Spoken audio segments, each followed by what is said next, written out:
Bon bah écoute, je pense que je suis prêt pour repartir.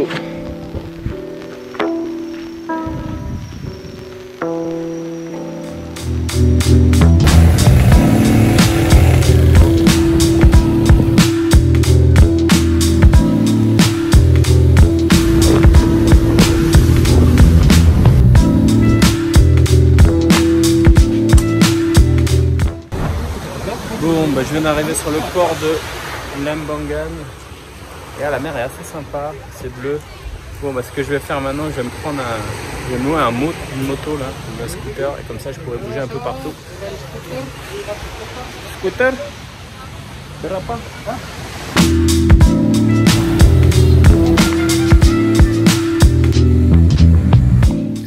Bon bah j'ai trouvé ça juste à côté. C'est vraiment sympa, hein, petite piscine, les bungalows sont propres. Bon, il n'y a pas une table pour bosser, c'est ça le problème. Ce qui déprime un peu, c'est que je suis vraiment tout seul en fait. Il n'y a pas de touristes. Donc voilà, je vais aller visiter d'abord un autre hôtel et on va voir. Parce que là, c'est vrai que c'est très bien, hein, c'est très bien, c'est pas cher. Mais le problème, c'est un peu chelou de se retrouver tout seul, tu vois. Voilà, et puis je cherche un hôtel avec quand même un bureau, un espace où je peux me mettre avec la clim et bosser, continuer à faire les vidéos. Voilà. Bon bah écoute, je pense que je vais me poser là, ça a l'air vraiment pas mal. Regarde-moi la vue. La vue est assez ouf. Bon bah écoute, finalement j'ai trouvé ici dans cet endroit, tu vois, c'est un peu le même type de chambre, tu vois, ce type de bungalow du coin. Tu vois, c'est un peu le même type de chambre que la chambre de tout à l'heure, sauf que c'est un petit peu moins déprimant. Bon bah maintenant ce que je vais faire, je vais aller faire un petit massage. Là j'ai réservé un petit massage à côté. Bon, je voulais te filer aussi quand même dans cette vidéo quelques habitudes du succès, chose très très importante puisque ça s'applique à de nombreux domaines et ça s'applique également au code. Alors juste avant, je vais te montrer un peu la piscine ici avec la vue de malade. Donc là, tu as une petite piscine avec coucher de soleil de l'autre côté, et en fait tu as même deux piscines carrément, tu vois. Tu as deux piscines avec en bas la plage. C'est assez balèze. C'est assez balèze. Donc je te disais les 7 habitudes des personnes qui ont du succès. Je pense que une des premières habitudes, j'en parle assez souvent, une des premières habitudes c'est en fait de planifier. Alors j'espère qu'on va m'entendre parce qu'il y a beaucoup de vent. Putain, t'as des surfeurs ici, putain, les mecs sont chauds, ils vont surfer avec cette mer. La mer est assez agitée et eux ils vont surfer, c'est des ouf. Donc je disais oui, une des premières habitudes du succès c'est bien sûr d'avoir un plan. C'est très important de planifier, d'avoir un plan dans ce que tu fais, sinon tu vas pas aller loin. Alors, voilà, la plage est ouf. Oui, donc je te disais, c'est très important d'avoir, on ne voit vraiment pas, d'avoir un plan. Je pense que les personnes qui planifient, c'est les personnes qui vont plus loin que les personnes qui vivent comme ça au jour le jour et qui ne planifient jamais. Ça c'est très important. Alors moi c'est quelque chose que je fais souvent. Je planifie en fait, comme je te disais, souvent à long terme, à court terme, à moyen terme. J'essaye de me faire des petits plans, souvent je me fais une sorte de plan à 3 mois. Je pense que 3 mois c'est bien pour définir des plans parce que c'est pas trop long en fait pour, tu vois, si tu fais un plan à 10 ans, le truc il sert à rien. Je m'essouffle un peu. Si tu te fais un plan à 10 ans, je pense que ça sert à rien de se faire des plans comme ça, parce qu'en règle générale on ne tient jamais des plans, il y a tellement de choses qui peuvent évoluer, etc. Je veux dire, ça sert à rien de forcer là-dessus. Je pense que tu peux te faire un plan à 3 mois, c'est pas mal, et puis dans ce plan à moyen long terme, tu peux faire des mini-plans, tu vois, des plans, comment dire, tu peux planifier, je veux dire, tu peux planifier, moi j'essaie de planifier ma semaine, alors tu sais que parfois je respecte pas, mais j'essaye au maximum, oula ça monte, de planifier. Donc ça c'est une des premières habitudes des gens qui réussissent, c'est les gens qui planifient, c'est très important. Première habitude, planifier. Donc deuxième habitude des gens qui réussissent, c'est de se mettre des deadlines. Ça c'est très important, je parle souvent aussi également. Les personnes qui réussissent sont souvent des personnes qui se mettent des deadlines, encore une fois comme je disais, à moyen, long terme. Mais tu peux pas dire, tu sais, par exemple, un jour je ferai ceci, un jour je serai développeur, un jour je ferai cela. Je pense que les personnes qui réussissent sont des personnes qui se disent je serai développeur dans 6 mois, dans 8 mois, dans 2 ans, j'apprendrai React dans tant de temps, je serai lead dans tant de temps, je partirai à l'autre bout du monde avant 5 ans, etc., etc. Donc deuxième habitude des gens qui réussissent, c'est bien évidemment les deadlines.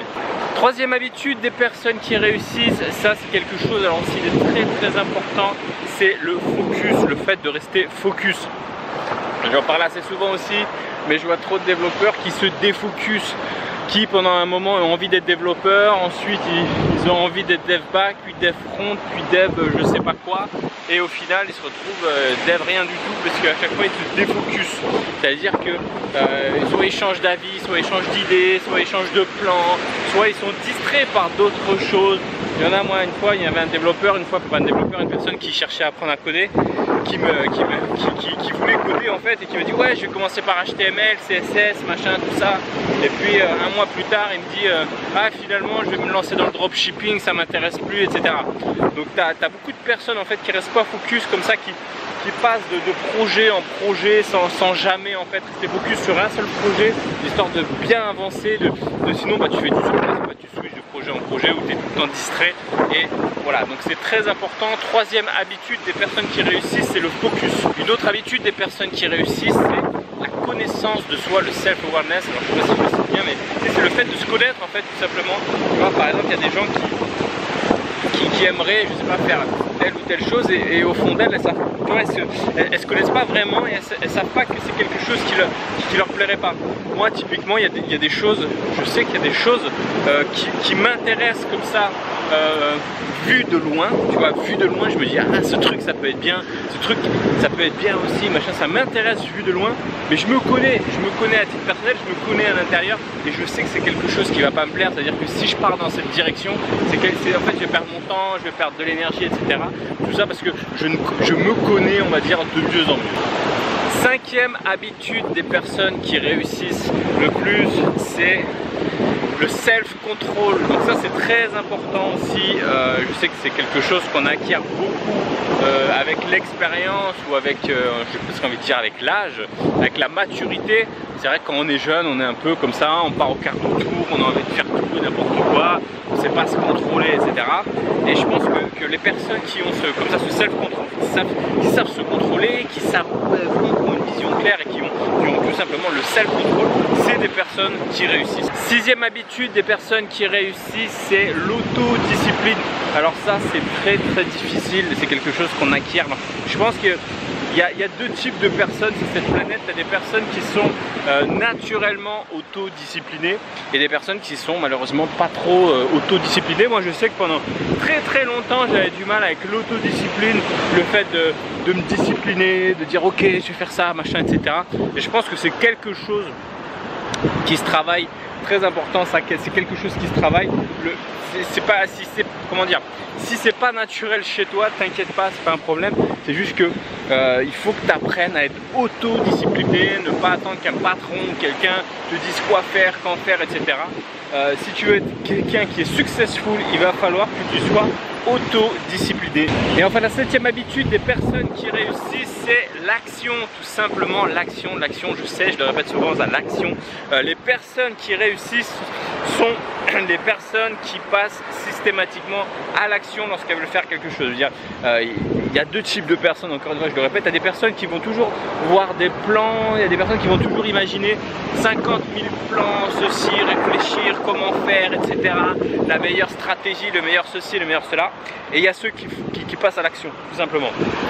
Et les personnes qui réussissent le plus, c'est pas les personnes qui vont réfléchir au meilleur plan, c'est pas les personnes qui vont réfléchir à la meilleure stratégie, c'est pas les personnes qui ont envie de créer une start-up et qui vont faire par exemple un business plan détaillé, etc. machin, tout ça. Non, les personnes qui sont successful, les personnes qui réussissent sont tout simplement les personnes qui ont cette capacité de passer à l'action dès le départ, le plus tôt possible, même si ça part en couille, même si ça part dans tous les sens. Les personnes qui réussissent sont les personnes qui passent à l'action. Voilà, c'est tout pour cette petite vidéo filmée ici à Nusa Lembongan. Je sais pas si tu vois, c'est magnifique, la mer est un peu déchaînée. Ce que je vais faire, je vais enlever mon t-shirt et je vais aller me baigner. Bah voilà, c'est tout pour cette petite vidéo. Aujourd'hui j'ai eu un peu mal à la tête, j'ai beaucoup bougé entre dans le centre de Bali jusqu'ici, j'ai pris un bateau et au moment j'ai eu mal au casque. Donc voilà, c'est tout pour cette petite vidéo. Bien sûr, n'hésite pas à t'abonner à la chaîne, activer la petite cloche de notification. Et comme je le répète souvent, si tu souhaites plus d'informations concernant le code, freelancing, etc., la motivation, c'est les emails quotidiens, les emails hebdomadaires, la newsletter, c'est le premier lien dans la description. Je te dis à demain pour la prochaine vidéo. Ciao!